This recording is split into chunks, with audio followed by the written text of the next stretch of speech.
Welcome to Hockey Nights in Vegas. My name is Eddie Rivkin, and like every episode, I have another news flash.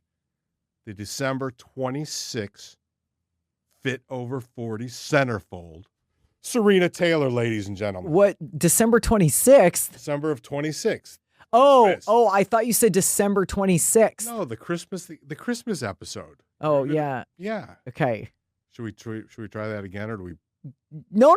Let's leave it. Who cares? They don't expect anything from us at this point. They better not. So, no, we're good. Let's roll. Okay. We're at I got OUTBOX. a little confused. I was like, did you fuck up my birthday, bro? No, I know exactly. Okay, You're right. a Christmas babe. Yes. I was like, what? Okay. We're here at OUTBOX, OUTBOX Media with super producer Bjorn, who has a microphone. So if you hear a strange voice with a Brazilian accent, it's neither of us. So it's Bjorn. Hi. OUTBOX Media in the medical district in Las Vegas. Wow, it's been a week, huh?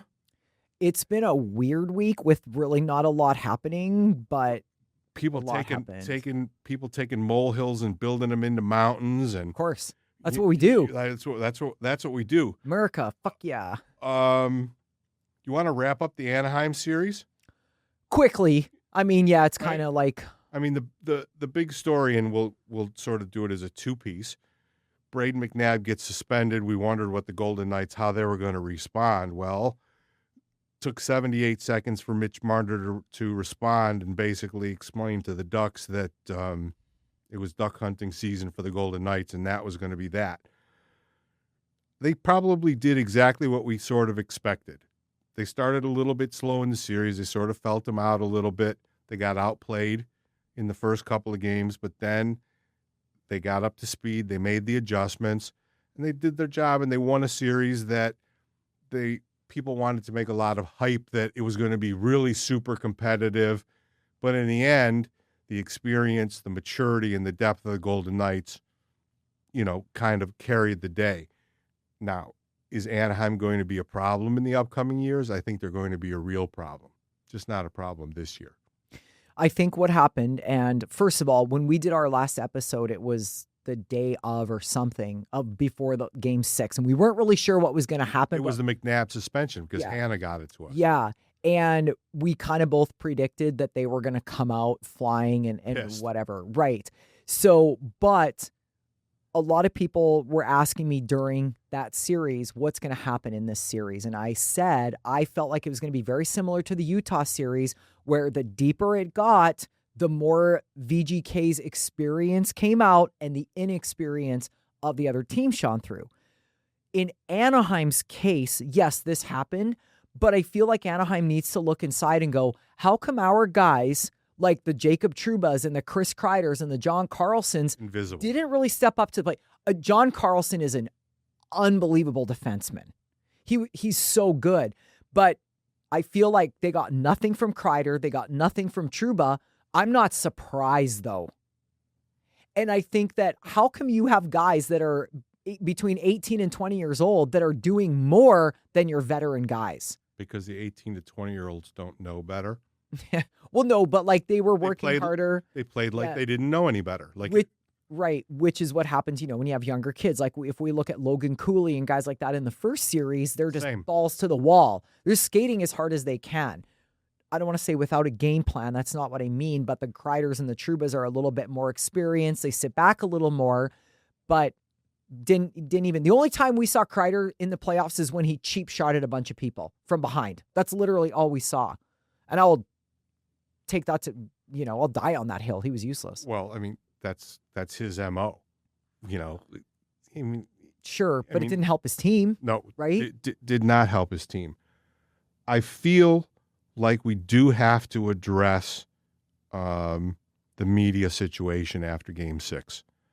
I know it's well on its way to being beaten like a dead horse. The Golden Knights were fined $100,000. They were a second-round draft choice in next year's draft was taken from them because a decision was made, and I'm being intentionally, nebulous about putting blame or assigning what I think. A decision was made, and John Tortorella did not do media after the game, and players were not made available in the room after the game. They got Mitch and William Karlsson, I think, for just a couple minutes. They were Howdy. running. Was it Howdy? Yeah. And it was a running for the bus thing. I don't take myself that seriously as a member of the media. Yes, I am. I have a credential. I sit in the press box. But the bloviating of the people on the press row, oh, they got what they fucking deserved and this, that, and the other thing. And they tried to make like it was a big First Amendment case. He has to do this. He has to do that. Apparently, he doesn't have to do fuck all. No, he does. That's why he got fined.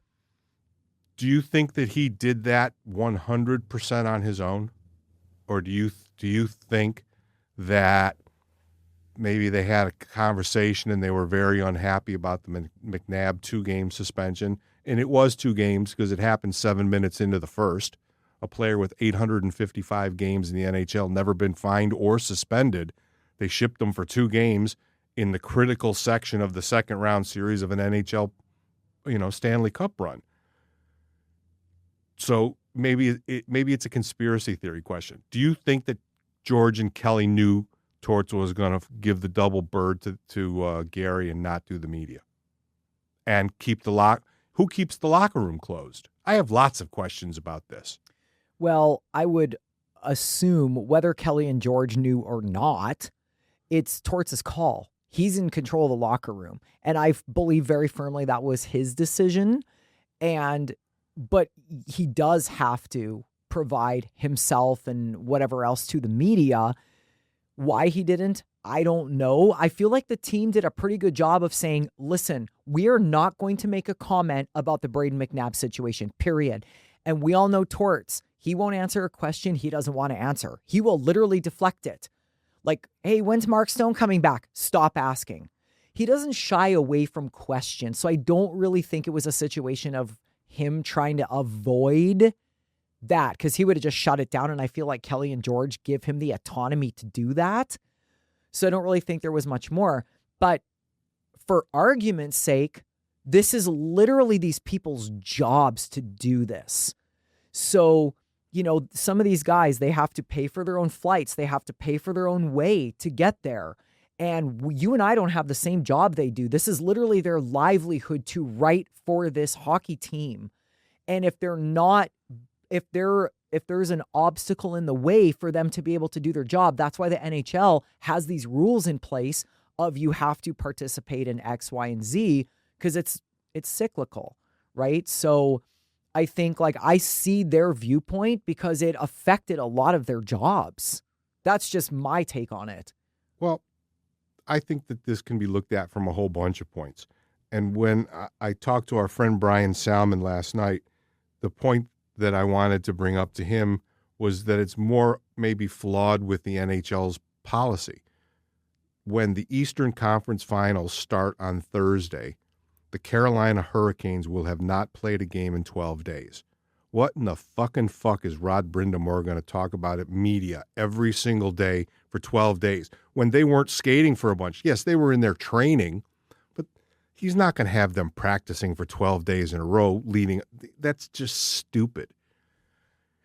The other point that I like to make is, like you said, Torts, he's not as giving to us as perhaps Bruce. Well, not perhaps. He's certainly not as giving as Bruce or Peter DeBoer, or to a lesser extent, Gerard Gallant, who had some frosty moments with the media. He's a little bit more fiery. Torts doesn't give us so much in the post game. He doesn't put a lot of meat on the bone for anybody. So it's not like we missed who killed Kennedy, or we didn't miss that war broke out somewhere. We missed 2 or 3 minutes of, if he likes the question, he'll answer it. If he doesn't like the question, he'll say no. And there will be a long pregnant pause till somebody asks a question. He does have a responsibility. At this moment in time, on the 18th or 19th of May, it is the policy. I think it was just a big FU to Gary Bettman. And I don't think he gives one shit about it. And I think that if something is up his ass, I think he would do it again. And as far as the losing of the second-round draft pick, name me 2 second-round draft picks that are in the Golden Knights organization right now. Well, yeah, the Golden Knights are in an interesting situation because not a lot of their players were actually drafted by the Golden Knights. All of their players were acquired using draft picks to differing degrees of success. The captain of the Montreal Canadiens, Nick Suzuki, traded for Max Pacioretty. Peyton Krebs, the kid in New Jersey. It's wheeling and dealing. The second round pick in next year's draft, we know now, will be either 29, 30, 31, or 32 in the second round. So somewhere in the mid-60s. That's a no guarantee. You're not going to find Pavel Datsyuk. You're not going to find Macklin Celebrini at the 58, 59, 60, 61 pick. Datsyuk was drafted very late. Sixth round or seventh round. Right. It's a moot point. Right. I think it's just Gary Bettman's way of, he knows fines aren't the player. Who cares about a fine these days? You know what I mean? What's a fine? $100,000 fine? Who cares? Right. But I see both sides of it. To me, I think we had to talk about it, but to me, it's really not. It's not that big. It's not that big a deal. He's not breaking any news. They just like someone explained to me how the entire team gets punished. $100,000 fine by the actions of one man. Correct. That did not physically harm someone. So you want to talk about the Braden McNabb hit? Everybody's going to see it a different way. We all agree that it's this, it's that, it's whatever. We talked about it, but Kreider blatantly hit Leon Draisaitl from behind into the boards in the first. There was no hearing. There was no whatever. So you're not going to have a hearing about that. A mugging. Right. Like almost killed him. Not going to have a hearing about that, but you have a hearing about Braden McNabb, and now you're having a situation of John Tortorella. You got the VGK fans going, how come everyone hates us? You got the rest of the fans going, because everyone fucking hates you. And it's like, who cares? At the end of the day, let's just be fair. Nothing makes any sense anymore. Like when you asked me the other night, you're like, do you know what the icing rule is anymore? I'm like, I have no fucking idea because I don't know what hooking is. I certainly don't know what holding is. I have no idea anymore. Just let fucking whatever's going to happen is going to happen. It's kind of interesting. And this little thought just flew in from I don't know where. He sort of deflected attention off the team and put it all on himself. Torts? Yeah. He kind of manipulated everybody who said, I'm just going to let the boys keep doing what the boys are, give them a day off, come back on Saturday, let's get back to work. But he got all of them out of the way of all of it. Because he didn't give a fuck. We know that. Oh. Right? Zero. His Fox have been gone for decades. Decades. His Fox bank account has been overdrawn since forever. Yeah. So I don't know. There's a lot to it. It's not as much, but since everybody in the world has their 2 cents and we have microphones and cameras for a forum, we should have our 2 cents too. Yeah. I would like to bring to your attention, I can't help myself. The fan base, they're killing me. Oh boy. Oh my God. There's this lovely lady. Her name is Nancy Monk. And we're going to close the media availability subject with this. Media needs to be banned from the locker rooms, period.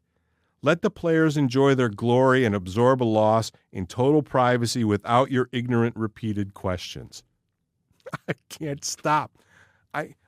My name is Eddie, and I have a problem reading fan-based social media. Please help me.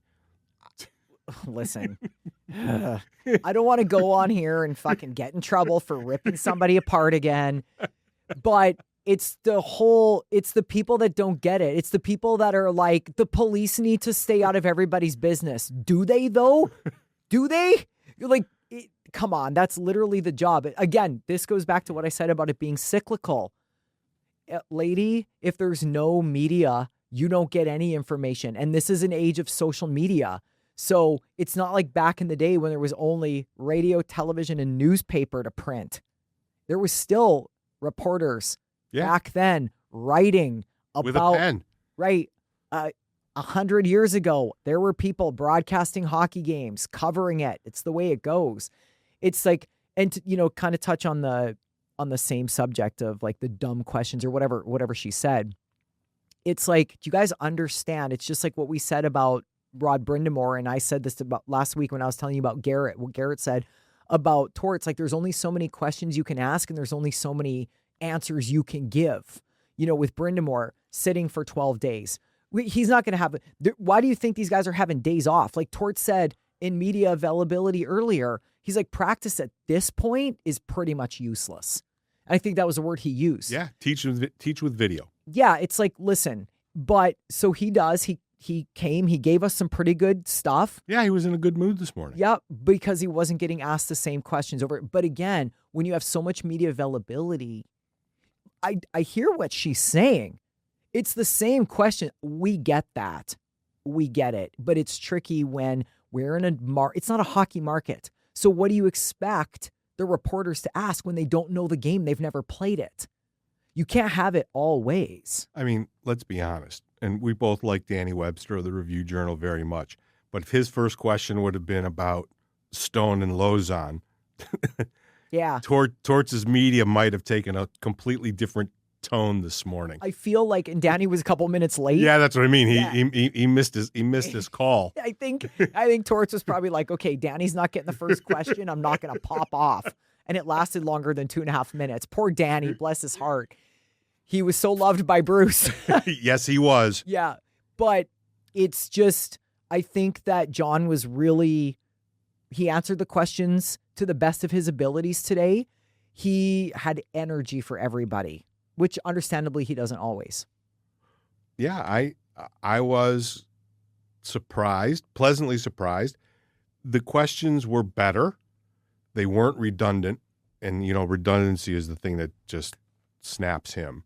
But, I mean, okay, next on my list, I don't want to talk about the East at all. Let's just preview the next. There's two, that is way too here and here. Yeah, right so now.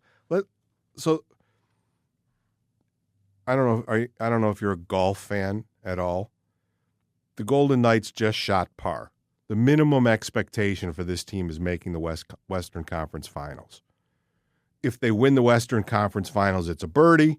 If they win the Stanley Cup, it's an eagle. So they've got to the baseline, and we talked about it, months ago in September, what the baseline sort of expectation would be. They have to get to the Western Conference Finals. The road there this year was very obtuse.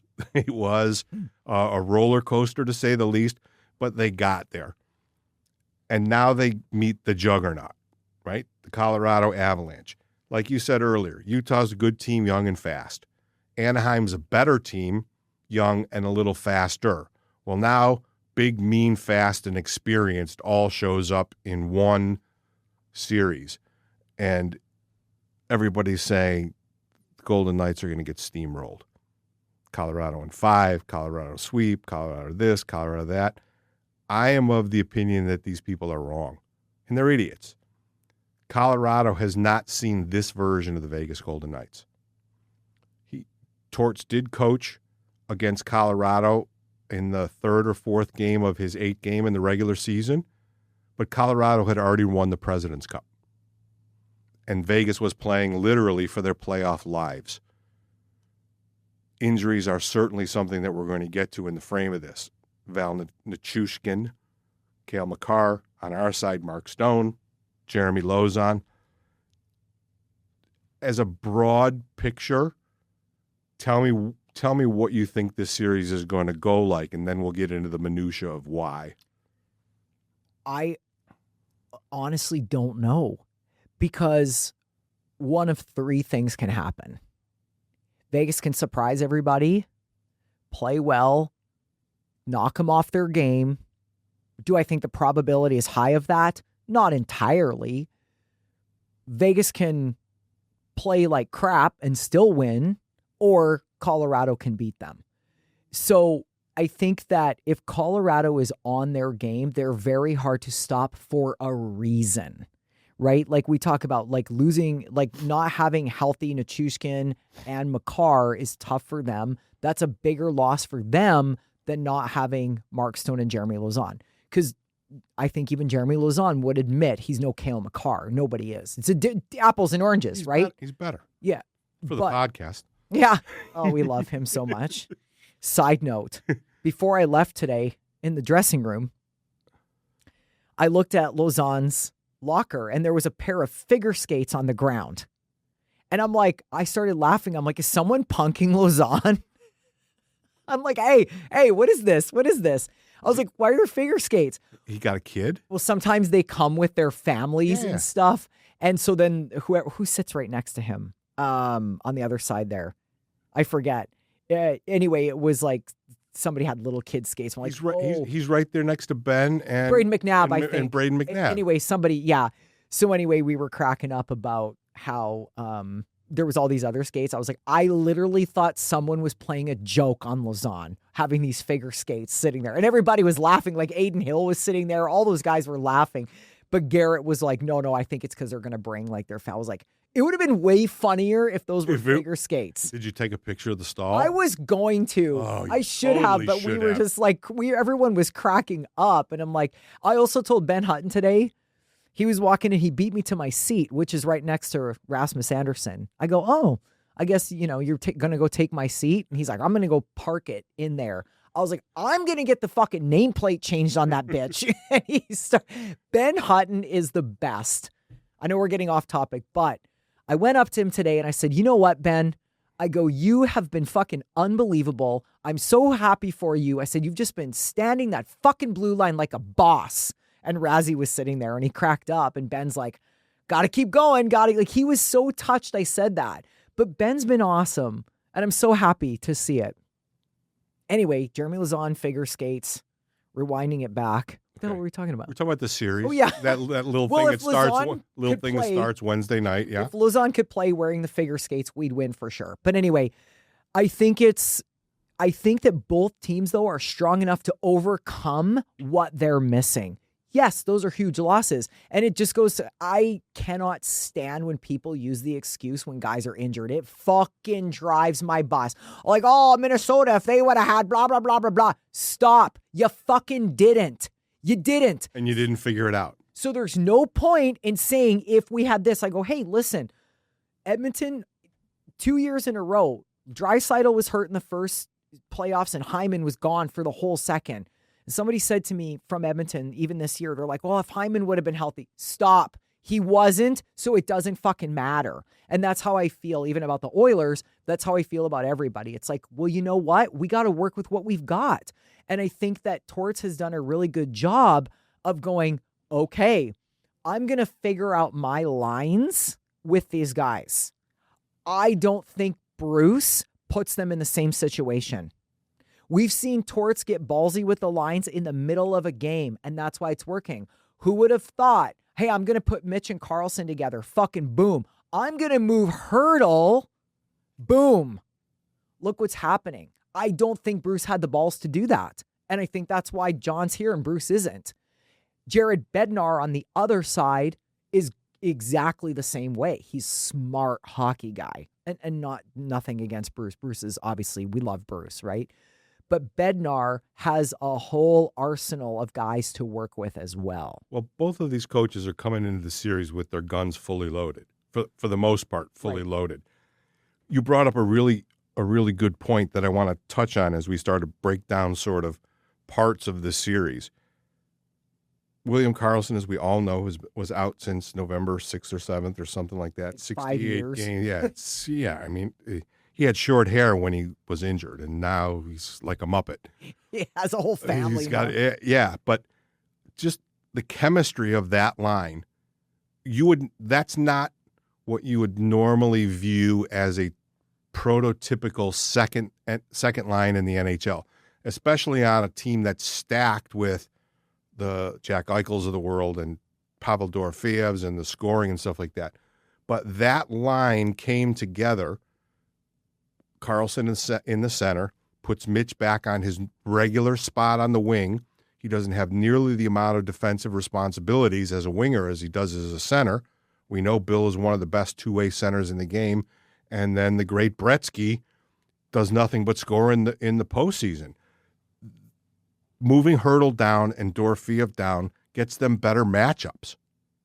Even when they're on the road, and they don't have last change, the depth that the team has up front now, it's pretty daunting for, I think Jared Bednar has a lot of coaching to do, because this is a Golden Knights team now, even without Stone, that's running on overdrive. They're going pretty good on the front. I think kind of what you said about that line of Carlson, Howden, and Mitch is, I was thinking about this at the last home game, and like, that's the number 2 line.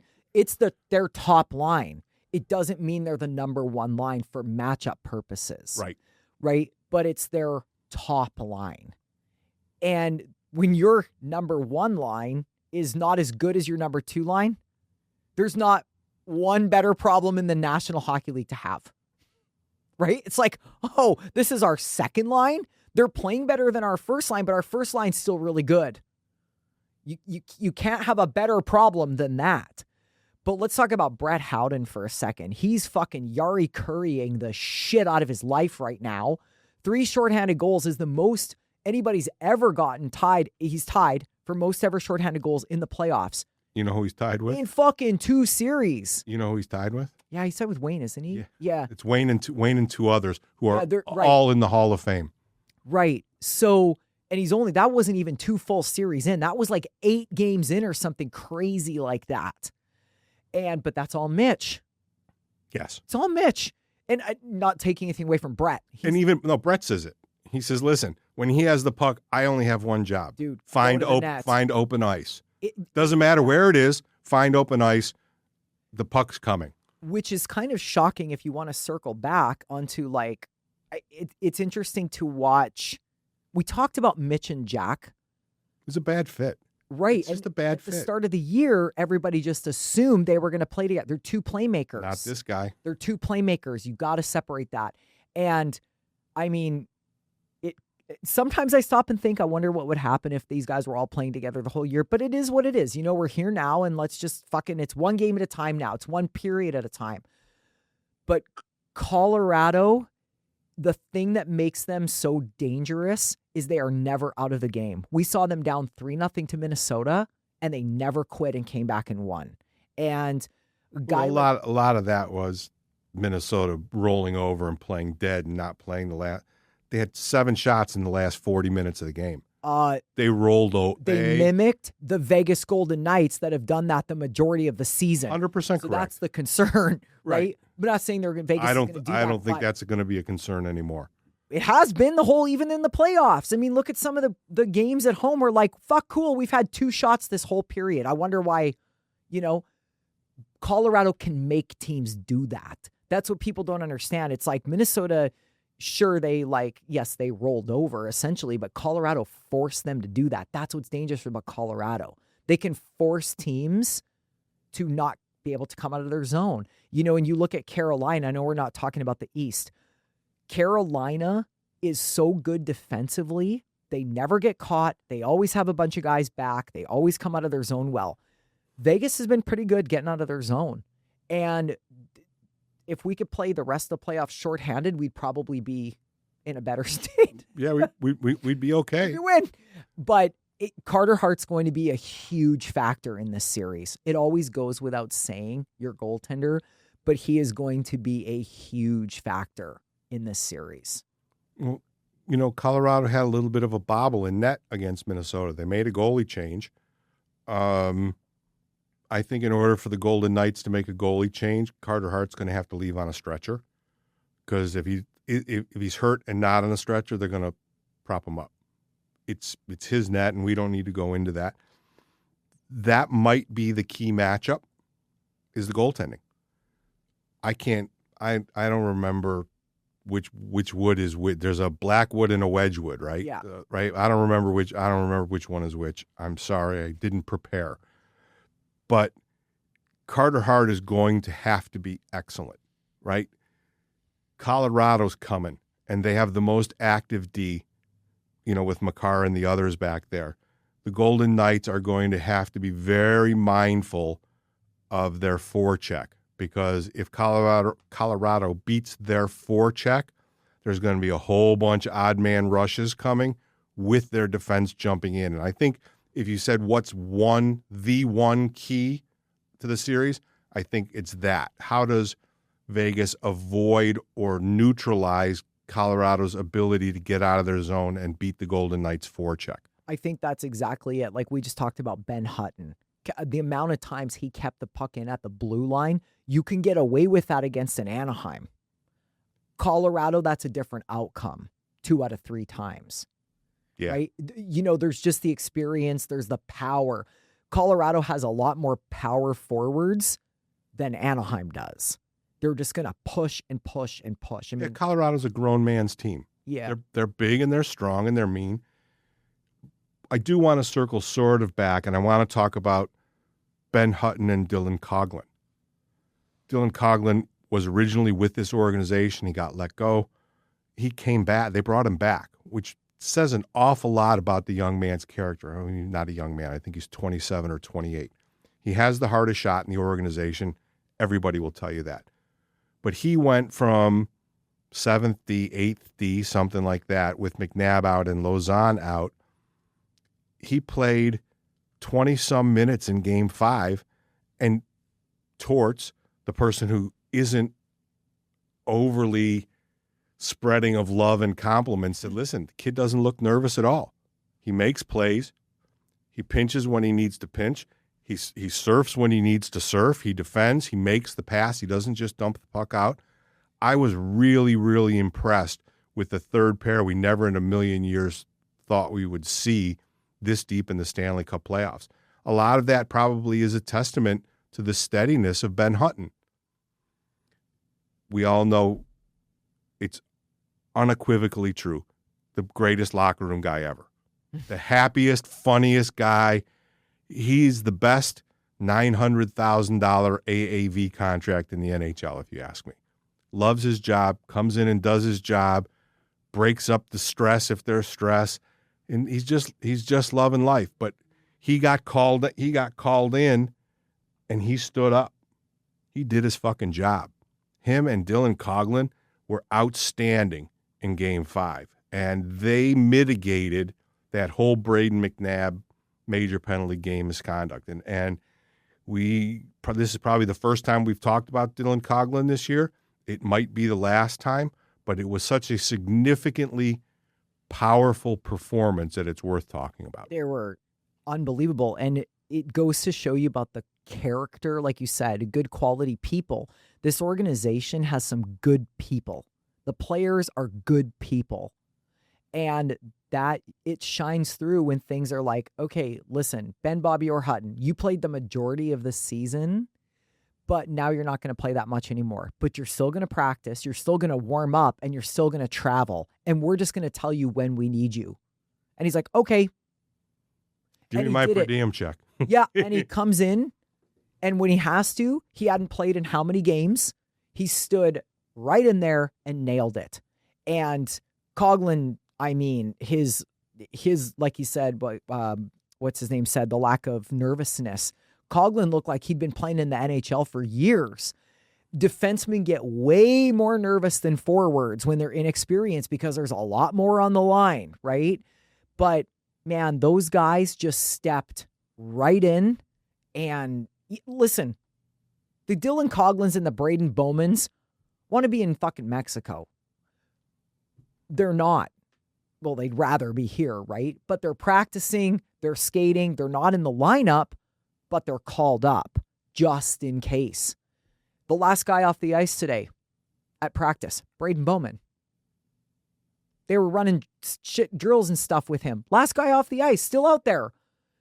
It's just important for those puzzle pieces to go together. And when you're dealing with quality human beings like Braden Bowman, this is what you get. You look at, what's the kid's name in Seattle that got drafted? Right? Yes. The third pick in the draft 2 years ago? Yes, when he thought he was going to go overall and his reaction and his... Right. Look at him. You can see he doesn't have the character. There's a reason he's not a superstar in the NHL right now. He might have the talent, but he acted like a damn fool the day of the draft and thought everything should get handed to him or whatever. Like, I don't want to speak for him, but that was the general assumption at the time. is he thought he was going number one, and he didn't. And it's always dependent on the team. It was the Bedard year, right?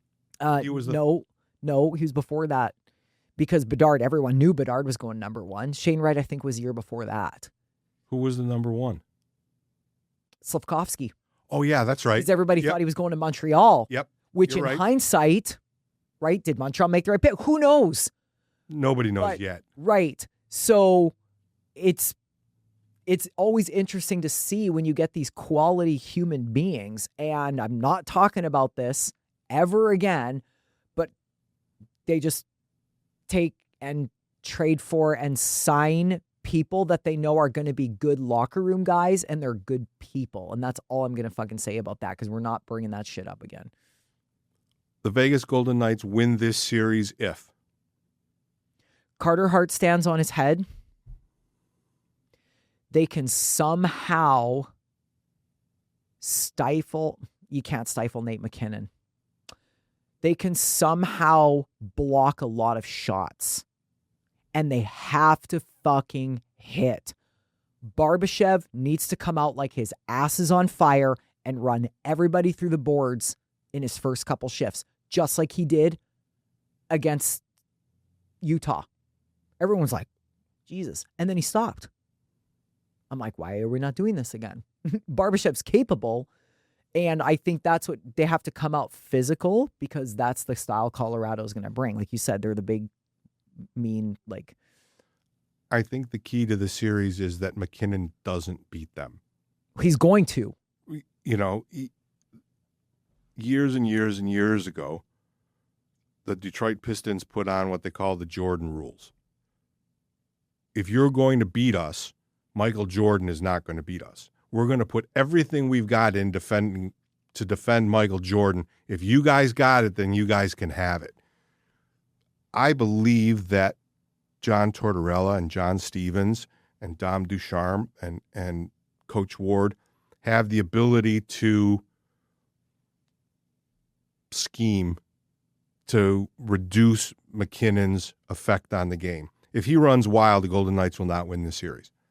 And if they can sort of mitigate him and keep him away from 2-point nights and 3-point nights where he is the game for Colorado, they have a better chance to win the series. You're 1,000% right. Carter Hart's got to he's got to be in the 930s. Because they're going to get there's going to be a lot of rubber coming his way. I think that the underrated thing in this series could be the special teams again. For some reason, that juggernaut of the Colorado Avalanche was like 26th in the league on the power play. They're up now. I think they're at around 20% in the playoffs. They're not as good as the power play of the Golden Knights, but if Colorado's power play isn't clicking, the opportunity for the Vegas penalty kill, which, listen, we've talked about it, right? They call it the power kill. If you make a mistake, that puck's going the other way, and there's a pretty good chance, because of who the Golden Knights use on the penalty kill, it could end up in the back of your net. And these are back-breaking goals, right? When you give up a shorty, the psyche of your team changes. Now you can't just be free passing the puck. It's like, oh shit, if we make a mistake, it's going to be going the other way, and then we got big problems. The special teams might be that little ingredient there that could decide this. I know how you hate predictions. I struggle to find a way for the Golden Knights to get through this over the course of 7 games. Do I think that they can? I absolutely believe that they have it in them, but I think it's going to take a Herculean effort from the equipment manager to Torts and everybody in between for them to get it done. What I don't think is going to happen is I don't think they're going to come in there and fucking steamroll the Golden Knights. These teams don't like each other. They have a history of not liking each other over the years, so that hatred will be there right from the puck drop. So they won't be gently walking into this. From the time they drop the puck, this is going to be World War IV. And I mean, if you're a hockey fan, you got to be down for it. Yeah, you're going to have to stay up late at night, but fuck it. Sorry, we live here. We don't have to do that. Games start at 5 p.m. I would love to see the Golden Knights win. I would love to see Montreal beat Buffalo tonight and then beat Carolina in the Eastern Conference Finals so you and I could go to Montreal for the Stanley Cup Finals. That'd be a fucking dream. Whoa, that'd be a fucking party right there. But the Golden Knights, I'm pretty sure, I don't keep track of this stuff nearly as well as you. They're the underdog, I think, for the first time in a series. In the history, I think they were, well, maybe they weren't favored against Washington in year one. But in the 9 years, they've certainly been the underdog less than 5 times in a series. They've been the big dog on the block, basically, since they got in the league. They are plus anywhere between 200 to 220, something like that. I want to be a fanboy and root them on and believe that they can get there. The logical thinker that I am, it's an uphill fight. I've said all year, Colorado's beatable. They are. They're beatable. Anybody can beat anybody at any time. We've seen that happen over the last 3 seasons. I can think of probably 8 series off the top of my head. Well, Boston had the best regular season in the history of the NHL out in the first round. Yeah, we're not going there. Hey.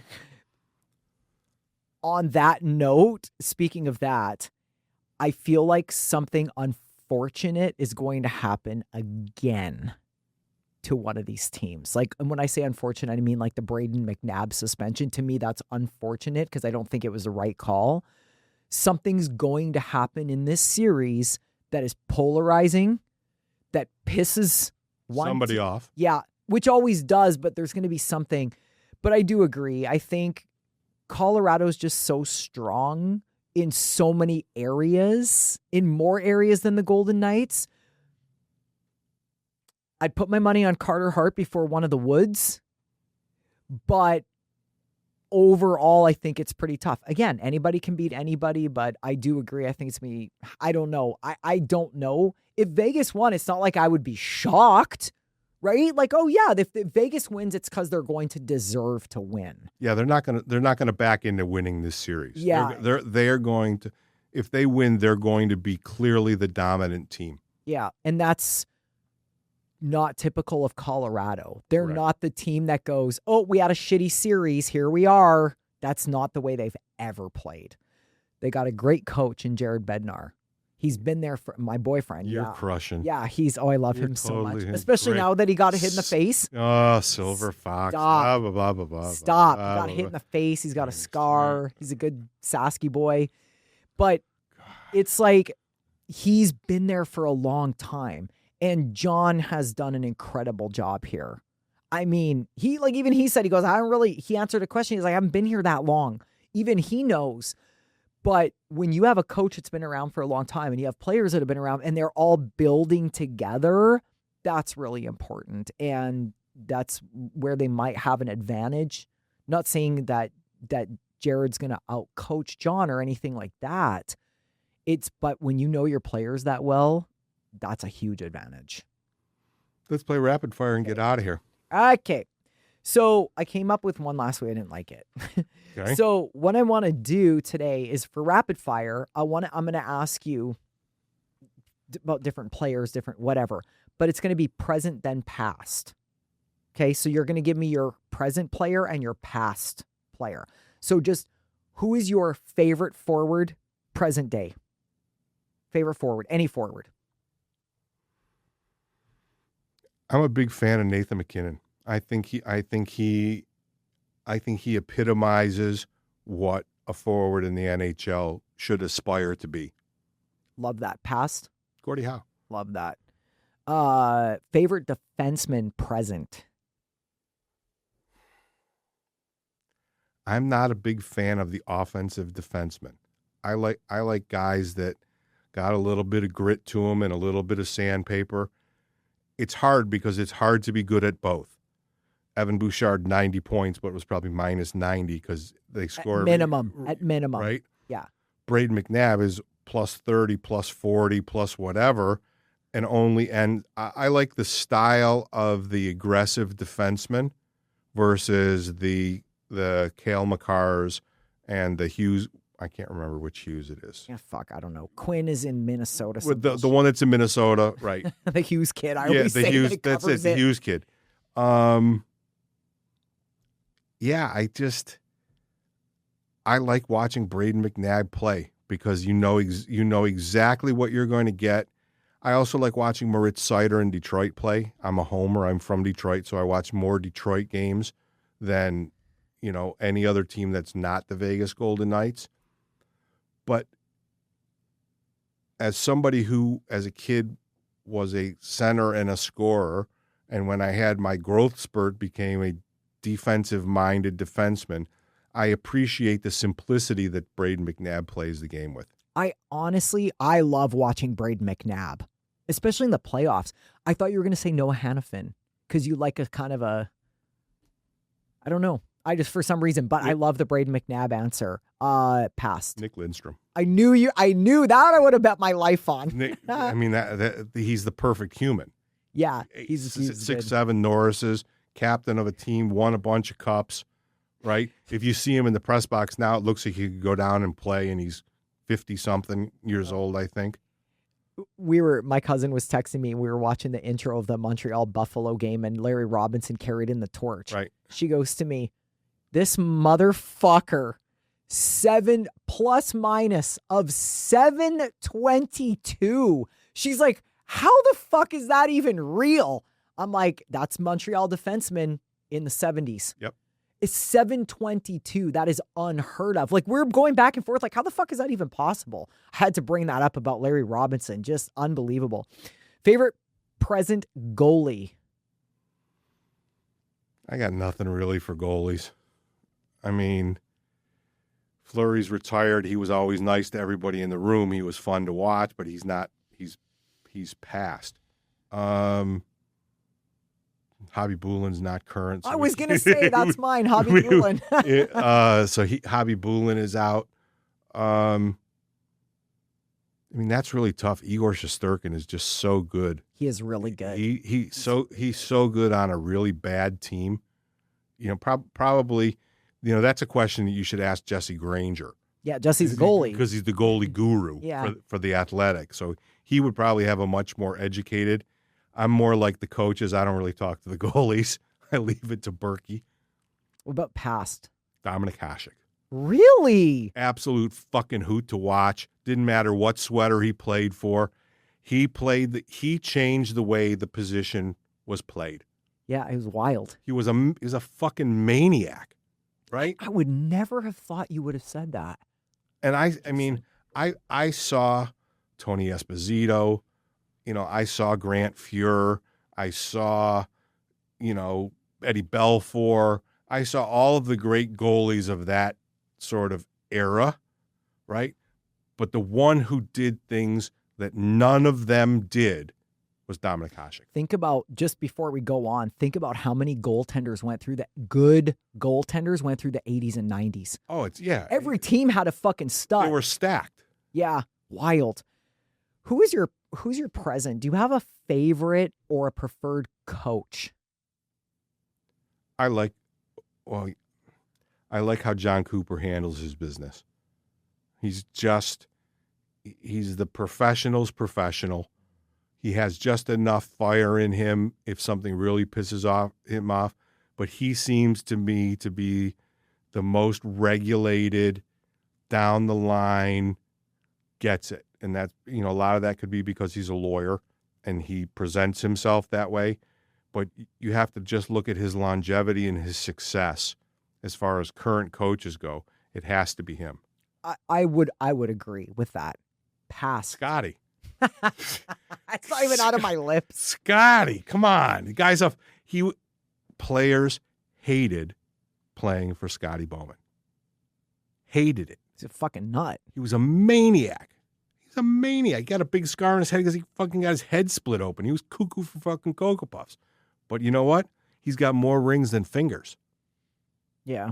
And when he goes up to a bona fide superstar like Steve Yzerman, who the year before Scotty got there had 140 points and told Steve Yzerman, you ain't getting near that many points. You're going to play defense and you're going to win Stanley Cups. And he bought in and he listened and he created the dynasty that took the Red Wings out of the dead wing era when Mr. Ilitch had to give away a new car every single game in the stands to get people to go watch the team because they fucking sucked for the better part of 2 decades. He turned them around. He made them the juggernaut that got him in the playoffs for 25 years in a row. I can see why you'd say that. Is there a general manager present that you're like, this is who I would have start my team? I can tell you who I don't. Both. I've grown to appreciate Kelly McCrimmon. I can tell, I mean, truth be told, and if you watch the podcast, you know, Sarina and Kelly are friends. Kelly has said exactly in the 6 years that I've been in the booth, 3 words to me, which is fine. I would be almost better off if he didn't know who I am, but I know he does because I'm from Michigan. He's a Michigan man. We talked Michigan football briefly. I have grown to appreciate the body of his hockey knowledge and the fact that he goes about it in the most unflamboyant way. He's just like a machine, right? He probably gets up to work and eats hockey for breakfast. He goes to the rink and eats hockey for lunch. When he's done, he might have a little snack for hockey, and then he goes and has dinner for hockey. And I think that his mind is, my marching orders are to win. I'm going to do everything humanly possible, regardless of anybody's opinion. No outside noise gets to him. I'm the guy that writes my paycheck said 1 cup's not enough, and I'm going to do everything. I'm going to move heaven and earth to get this team and make my boss happy. And for the record, Kelly doesn't sit in the press box. That's why we don't see him up there.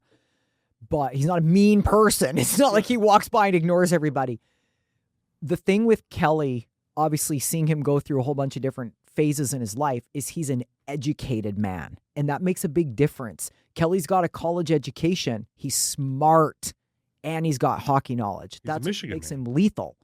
He had no NHL experience. And he came in and was like, let's build this shit. Let's go. Past GM. God, I hate... is he past or is he still in? Past GM... Oh, God. Anybody who's built empires. Who was Edmonton's GM when... Well, Glenn Sather. That was going to be my... Right? Or who was the GM of the Islanders? Oh, fuck. Al Arbor? Yes, Al Arbor. I thought he was the coach. Al Arbor was the coach. GM was... Anybody who builds empires. Yeah, it's impressive. It's impressive. It really is. And the guy that I like and hate at the same time is Ken Holland, because he built an empire and he destroyed an empire. He's also another one he's pretty smart. You know, you can see the guy, and not to take away from the other general managers or whatever, but, you know, just going back to Kelly, like the education, he's got all of the tools. And that's why Bill Foley went, that's the guy that I want to build my team. There's a reason Kelly's still around. There's a reason the Golden Knights have been in the Western Conference Final 5 times now. 5 out of 9. I mean, what the fuck? It is really an absurd amount of riches for people don't get it. No. You don't get it. Because they've never had a lean, even when they didn't make the playoffs, because they had the most man games missed, they were still right there. Yeah, it's impressive. The true test of this team will be if they're not competitive. I don't see that happening for a while. Colorado's never not been competitive. Oh, no, that's not true. Oh, no. Colorado went through real lean years when they got Cale Makar. Yeah, but they were they were the second or third worst team in the NHL that couple of seasons. Knocking shit around. That led them to Cale Makar. They went through the hard come around. But they've had a team for 5, 6, 7 years. Yeah. 30 year? How many years? Well, no, they were the 30 years. They were the Kansas City Scouts before then, right? No, Quebec. So they were like 30 years they've had it. So let's be honest, the majority of the years they've been competitive. Like they haven't had too many years where they've been lean, scrapping for. And they've had some dominant runs. Yeah, you know, they've been good. In the late 90s, you know, the wars with the Red Wings when they had Forsberg and Sakic and the Red Wings had Shanahan, Fedorov, Yzerman, everything like that. No, they've been good the great majority of the time for sure. And then just lastly, your favorite past broadcaster. I'm a total homer. It's all the Detroit guys. Anybody current? Oh yeah, Mickey Redmond. Really? Okay. Yeah. Okay. Yeah.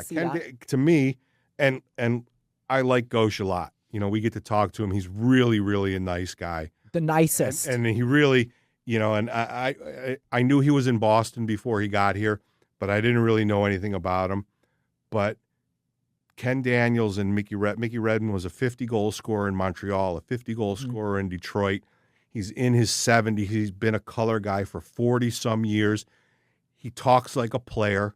He thinks like a player. He hangs out with the players. He drinks beers and has pops with the players. And I am not in any way, shape, or form ashamed to say that the first time I went back when Little Caesars was open and the Golden Knights happened to be their opponent, that in the media room, I had to walk up and say something to Mickey Redmond. Yeah. Right? First time I had ever met him. My dad actually knew him a little bit from what my dad did for work, but I just had to go up to him and just tell him, you know, just how much I appreciate him. And he was just, you know, the guys that have been there. You know what? There's no airs about them. I don't know if I have like a favorite. I have a lot of, you know, when I was a kid, just that, you know, that nostalgia. And the other. And Grapes doesn't count as a broadcaster. He's a commentator. No, correct. But I was watching the Habs game the other night and having to watch it on ESPN, and Sean McDonough from ESPN was calling the game. And just for a split second, he sounded like Bob Cole, who called games for Hockey Night in Canada well into his 80s. And I literally had to stop for a second because I realized that wasn't the normal. For a second, it sounded normal to me. And I texted my cousin and I told her that. I said, you know, when things, all of a sudden it hits you that that's not, for the Bob Cole has passed. He passed a couple years ago. But he was calling games into his 80s. And it was just like, oh my God, he sounded like Bob Cole. And it's all everything sounded normal again. But present, I would have to say Jim Hewson is one of my favorites. Probably Gord Miller. Gord Miller calls a lot of the World Juniors, and I just fucking love Gord Miller. So there's a lot. There's so many good ones. Chris Cuthbert was another one, but we got some good broadcasters up there. But that's all I got for Rapid Fire. Bjorn, how many subscribers do we have? Bjorn fell asleep us talking about shit like that. Fucking Bjorn. Standing by. Yeah. I got 1,100 views on that video already. No, 1,200 views. And subs 479. No, we have well over 500. What are you talking about? 579. Oh my God. Bjorn can't even do, he had one fucking job. One job. 579. All right. Thank you to all 579. We seem to be on quite a bit of a roll with getting subscribers. It was only 3 episodes ago we were trying to find out who number 500 was. Yeah. So we're cooking right along. Thanks to our guy Bjorn over at OUTBOX Media. Not over at, we're here, I guess. In the medical district. Contact at outboxmedia.com if you want to shoot your podcast at the coolest place in town. The Western Conference Finals opens up Wednesday. They are on the strict every other day plan all the way through. So starting Wednesday night, we get 1 game a night till we get to the finals. So we're going to try and squeeze episodes in every week, keep you up to date with stuff. Keep hitting that subscribe button. Let's try sharing it. Spread the love. Share the podcast. There's 567. How many is it, Breon? 79. 579 of you like it. You must at least have one friend each, right? Sarina and I start counting our pennies at 1,000. Yeah, let's go.